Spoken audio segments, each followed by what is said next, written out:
इस वीडियो में हम बात करने जा रहे हैं एंटोनिम की ही एक सीरीज़ जो हमारी चल रही थी उसकी एक टाइप के बारे में, नॉन ग्रेडेबल एंटोनिम।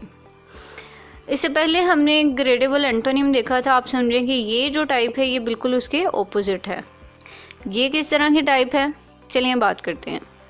अब इसमें जो आपने मेन चीज़ माइंड में रखनी है वो ये है कि नॉन ग्रेडेबल एंटोनिम में ना एब्सोल्यूट एडजेक्टिव्स यूज़ होते हैं।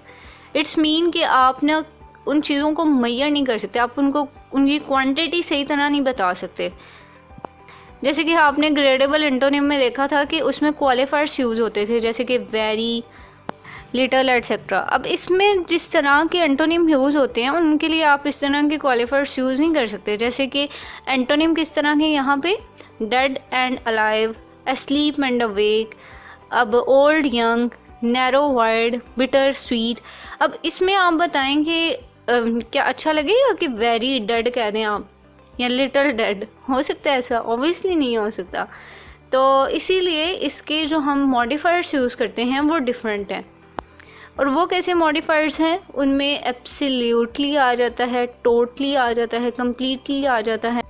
अब जैसे कि यहाँ पे ना आपके सामने कुछ एग्जांपल्स हैं, acceptable, dead, destroyed, finished, free, impossible. अब देखें इनके साथ ये जो अगर आप वर्ड लगाते हैं वेरी फिनिश्ड, क्या ये कोई सेंस दे रहा है? ऑब्वियसली ये अच्छा नहीं लग रहा। या आप कह देते हैं बिट फिनिश्ड, बिल्कुल अच्छा नहीं लग रहा। लेकिन आप कहते हैं एब्सोल्युटली, कम्प्लीटली, टोटली फिनिश्ड, तो ये एक सेंस दे रहा है, एक अच्छा सेंटेंस आपको दे रहा है।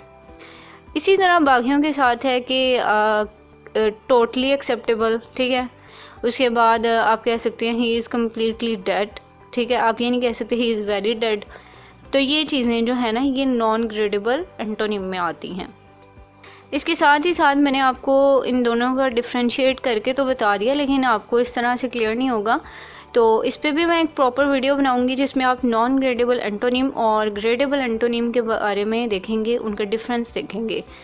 तो वीडियो पसंद आने पर इसे लाइक और सब्सक्राइब करना मत भूलिएगा। अपना और अपने प्यारों का बहुत सा ख्याल रखिएगा। बहुत शुक्रिया।